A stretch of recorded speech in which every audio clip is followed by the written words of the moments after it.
Bismillahirrahmanirrahim. Assalamualaikum warahmatullahi wabarakatuh.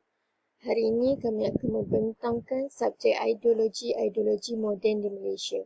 Kami mewakili kelas 3 iaitu Nur Arif Humaira binti Osman, Nur Ain Syafiqah binti Ali Sidin, Hazikah binti Khairun Nasir, Fatin Nur Ayu Nabilah binti Muhammad Roslan, Atirah binti Muhammad Hafiz akan membentangkan mengenai pluralisme.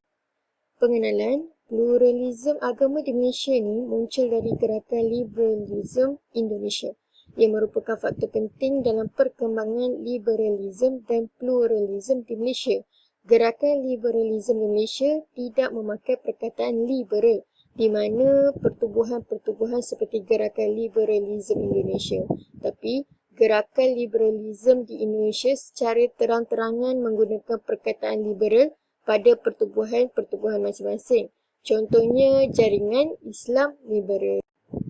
Jadi, isu pluralisme agama menjadi bertambah serius dalam perbincangan sarjana apabila Datuk Seri Anwar Ibrahim ada menyampaikan ceramah yang dibentangnya di London School of Economics pada 18 Mac 2010 yang bertajuk Religion Pluralism in a Divided World. Ceramah beliau ni, beliau telah mengaku bahawa beliau merujuk kepada tulisan Hicks ketika menulis berkaitan fahaman pluralisme agama. Beliau menyatakan bahawa others religion are equally valid ways to the same truths. Dari ucapan beliau juga, beliau yakin yang ajaran pluralisme agama sudah wujud di dalam ajaran Islam sejak awal kedatangan, bahkan sejak Nabi Ibrahim AS lagi. Jadinya, ceramah beliau ni dah menarik perhatian rakyat Malaysia kerana didakwa telah mendukung fahaman pluralisme agama. Ramai cendekiawan dan ahli politik dah bagi respon terhadap ucapan beliau. Antaranya ialah Muhammad Osman Al-Muhammadi, Ismail Mina Ahmad dan Muhammad Naqi Ahmad. Kemudian kita pergi kepada sejarah pluralisme di Malaysia. Perkembangan pluralisme agama di Malaysia bermula apabila unsur-unsur liberalisme mula meresap masuk ke dalam pemikiran masyarakat. Unsur-unsur liberalisme meresapi masuk dalam masyarakat Malaysia apabila ada slogan dialog antara agama yang dipelopori oleh Majlis Perundingan Malaysia Agama Buddha, Kristian, Hindu dan Sikh yang ditubuhkan pada 1983 dan Christian Federation of Malaysia CFM ditubuhkan pada tahun 1985. Pertubuhan-pertubuhan ini turut menyumbang kepada perkembangan pluralisme agama di Malaysia. Sebagai contoh, Malaysian Consultative Council of Buddhism, Christianity, Hinduism and Sikhs, iaitu MCCBCHS ni tadi, dia telah menaja penubuhan Interfaith Commission IFC dan juga menganggotai kumpulan Artikel 11. Selain itu, IKD ataupun Institut Kajian Dasar telah menyokong gerakan liberalisme dengan menganjurkan program-program yang menyokong gerakan liberal dan pluralisme agama. Seterusnya, definisi pluralisme agama. Jadi, ramailah cendekiawan sarjana yang telah membuat definisi pluralisme agama ni. Contohnya Chandra Muzaffar, beliau mendefinisikan pluralisme agama sebagai kepelbagaian agama. Manakala Anwar Ibrahim mendefinisikan pluralisme agama dalam erti yang lain, iaitu menerima kebenaran agama lain. Dan akhir sekali, Wan Adli, Wan Ramli, Anis Malik Toha dan Khalif Muammar mendefinisikannya sebagai satu kefahaman yang memandang semua agama adalah sama dan menuju kepada Tuhan yang sama. Bismillahirrahmanirrahim. Assalamualaikum warahmatullahi wabarakatuh. Nama saya Fatin Nur Ayu Nabilah binti Muhammad Roslan. Nombor metrik 050928. Saya akan menerangkan mengenai ciri-ciri aliran pluralisme.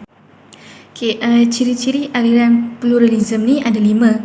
Yang pertama, kesetaraan ataupun lebih dikenali sebagai persamaan, yang mana ajaran pluralism ni mengajarkan bahawa semua agama ni adalah sama dan juga setara. Maksud kat sini, tak ada pun agama yang paling baik dan juga tak ada pun agama yang paling buruk. Okey, sebab itulah dia kata semua agama ni adalah sama. Okey, ciri-ciri aliran pluralism yang kedua iaitu liberalism atau kebebasan. Okey, mereka ni mengajarkan hak kebebasan beragama, dalam erti kata lain, keluar masuk agama. Okey, contohnya kat sini, okey, hari ni seseorang tu dia boleh menjadi Muslim. Okey, esokkan tu dia menjadi Kristian. Okey, kemudian keesokannya lagi dia menjadi Hindu pula. Okey, dan juga seterusnya.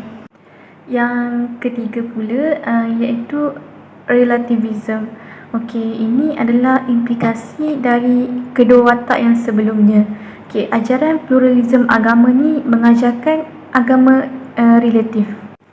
Okey, yang keempat, reduksionism. Okey, untuk sampai kepada kesetaraan atau persamaan tu, okey, ajaran pluralism agama ni telah mengurangkan jati diri atau identiti agama menjadi entiti yang lebih sempit dan kecil, iaitu sebagai urusan peribadi. Okey, atau erti kata lain, pluralism agama ni berwatak sekular. Yang terakhir iaitu eksklusivism. Okey, untuk ciri yang kelima ni, okey, ramai orang yang gagal untuk mengenal pasti dan memahami ciri yang ni. Sebabnya, selama ni ajaran pluralism agama ni diwar-warkan sebagai anti-eksklusivism. Okey, seterusnya, pluralism agama ni sering dikaitkan dengan aliran liberal, yang mana dalam aliran liberal terhadap agenda pluralism agama telah berlaku satu isu di dunia barat pada abad ke-18 dan 19. Okey, yang mana antara agenda yang wujud dalam perjuangan mereka tu boleh dikategorikan kepada tiga agenda utama, iaitu yang pertama, agenda politik. Agenda politik ni dengan tuntutan demokrasi dan kebebasan berekspresi. Okey, yang kedua pula agenda sosial. Okey, agenda sosial ni dengan tuntutan dan gerakan pembebasan wanita, iaitu feminism. Okey, yang terakhir agenda akidah dengan tuntutan pluralism agama ataupun perjuangan kesamaan agama. Okey, secara tidak langsung ini akan menyebabkan aliran ni tersebar luas di kalangan masyarakat. Okey, di samping itu wujud juga golongan ekstrim agama yang mengakui hanya agama mereka sahaja yang benar. Okey, sekian sahaja daripada saya. Terima kasih. Assalamualaikum warahmatullahi wabarakatuh. Nama saya Atira binti Muhammad Hafiz, nombor matrik 050078. Pada hari ini saya akan menyambung pembentangan ahli kumpulan saya, iaitu analisis pluralism dan pandangan Islam terhadap pluralism. Pluralism merupakan suatu pemikiran falsafah berdasarkan falsafah Greek. Ia juga merupakan suatu pemikiran yang cuba untuk merasionalkan kewujudan pelbagai agama atas dasar toleransi bagi meningkatkan hubungan baik antara agama-agama lain. Seterusnya pula ialah mereka, iaitu ahli pluralism, menganggap bahawa semua dakwah dan semangat misionari merupakan suatu yang tidak relevan, kerana mereka menganggap bahawa kehidupan beragama ataupun agama itu tidak harus dan tidak wajib disebarkan kepada orang lain, iaitu cukup sekadar untuk diri sendiri sahaja. Okey, seterusnya ialah terdapat tokoh-tokoh pluralism, antaranya ialah Hans Kung dan John Hick. Dua orang ini menyatakan bahawa semua agama adalah sama, tetapi hal ini bertentangan dengan Islam. Islam menolak pluralism kerana Islam merupakan satu-satunya agama yang benar dan suci. Kita semua maklum bahawa agama Islam adalah satu-satunya agama yang benar dan suci. Islam merupakan satu-satunya agama yang diredai dan benar. Seperti yang telah difirmankan oleh Allah dalam Al-Quran dalam surah Ali Imran ayat ke-83 yang bermaksud, dan barang siapa mencari agama selain agama Islam, dia tidak akan diterima dan di akhirat dia termasuk orang-orang yang merugi. Okey, seterusnya pula ialah pluralisme merupakan antara propaganda orang kafir untuk menyesatkan umat Islam. Hal ini sudah jelas lagi nyata. Semoga kita terhindar daripada pluralisme ini. Okey, yang terakhir pula ialah mereka tidak senang melihat umat Islam patuh dan taat kepada Tuhan. Hal ini telah difirmankan oleh Allah dalam surah Al-Baqarah ayat 111 dan 112 yang bermaksud, dan mereka, Yahudi dan Nasrani berkata, tidak akan masuk syurga kecuali orang-orang Yahudi atau Nasrani, itu hanya angan-angan mereka. Katakanlah, tunjukkan bukti kebenaranmu jika kamu adalah orang-orang yang benar. Tidak, barang siapa menyerahkan diri sepenuhnya kepada Allah dan ia berbuat baik, dia mendapat pahala di sisi Rabb-Nya dan tidak ada rasa takut pada mereka dan mereka tidak bersedih hati. Wallahu a'lam. Wassalamualaikum warahmatullahi wabarakatuh. Bismillahirrahmanirrahim. Nama Hazika binti Khairun Nasir, nombor matrik 049791. Saya akan membentangkan kesan fahaman pluralisme. Secara rasminya, pada tahun 2004, Jawatan Kuasa Fatwa Negeri Selangor mengesahkan aliran pluralisme ini bercangkah dengan Islam. Tetapi, menurut kajian unit kajian dan pembangunan multiracial revert Muslim iaitu Firdaus Wong Wai Hung, terdapat beberapa kumpulan yang telah menubuhkan persatuan bagi tujuan untuk menyebarkan fahaman pluralisme ini, dan didapati banyak program rentas agama yang dianjurkan. Kesan fahaman pluralisme ini terbahagi kepada 3. Yang pertama, akidah. Pluralisme agama mengajarkan hak kebebasan beragama. Dalam erti kata, seseorang itu mempunyai hak untuk mengamalkan mana-mana agama yang dikehendaki dari semasa ke semasa. Contohnya, isu kebebasan beragama iaitu kes murtad. Yang kedua, isu pengharaman yoga. Senaman yoga ini telah diharamkan oleh fatwa dalam Muzakarah Jawatan Kuasa Fatwa Kebangsaan, yang mana senaman yoga ni terdapat unsur-unsur agama Hindu dan Buddha, iaitu pemujaan dan mantra. Dikatakan senaman yoga ini di dalamnya bukan sekadar kesihatan fizikal sahaja, malahan lebih kepada spiritual dan akidah, iaitu ketenangan batin dan penyatuan diri dengan Tuhan. Kesan fahaman pluralisme yang kedua adalah keutuhan umat. Umat Islam yang kuat keimanannya tidak akan bersepakat di atas jalan kesesatan. Jadi, jika ada dalam kalangan mereka yang mudah goyah, maka berlakulah perpecahan umat. Kesannya, berlakulah kemunduran umat Islam. Contohnya yang dapat kita lihat di Malaysia ini, isu perkongsian perayaan dan acara keagamaan, yang mana kebanyakannya telah dihadiri oleh pemimpin-pemimpin yang beragama Islam. Kesan fahaman pluralisme terhadap sosiopolitik di Malaysia. Menurut pengkaji sosiopolitik, agama adalah salah satu benteng paling kukuh bagi formula sosiopolitik di Malaysia. Masalah yang timbul adalah kecenderungan aliran pluralisme ini wujud merentasi batasan politik kepartian. Contohnya dalam isu kalimah Allah. Isu ini berkaitan dengan tuntutan penggunaan kalimah Allah oleh masyarakat bukan Islam. Isu ini bermula menjadi kontroversi apabila akhbar mingguan Herald menuntut Kementerian Dalam Negeri membenarkan penggunaan kalimah Allah dalam penerbitan akhbarnya. Isu tuntutan ini menjadi kebimbangan kepada umat Islam kerana dikhawatiri akan mengelirukan masyarakat Islam. Assalamualaikum warahmatullahi wabarakatuh. Nama saya Nur Ain Syafiqah binti Ali Sigin, nombor matrik 050566. Kita beralih kepada slide seterusnya, iaitu cara-cara mengatasi pluralisme. Di sini saya lebih mengambil terhadap peranan ulama ataupun pihak yang bertanggungjawab dalam menangani isu yang berbangkit mengenai masalah pluralisme. Yang pertama, peranan ulama terhadap isu murtad dan konversi agama. Para ulama atau pihak yang bertanggungjawab haruslah memartabatkan sistem kehakiman, terutamanya mahkamah syariah, agar dapat diatasi daripada mahkamah sivil, kerana perkara ini selaras dengan peruntukan Perkara 3, Perlembagaan Persekutuan yang telah menetapkan bahawa agama Islam itu sebagai agama persekutuan.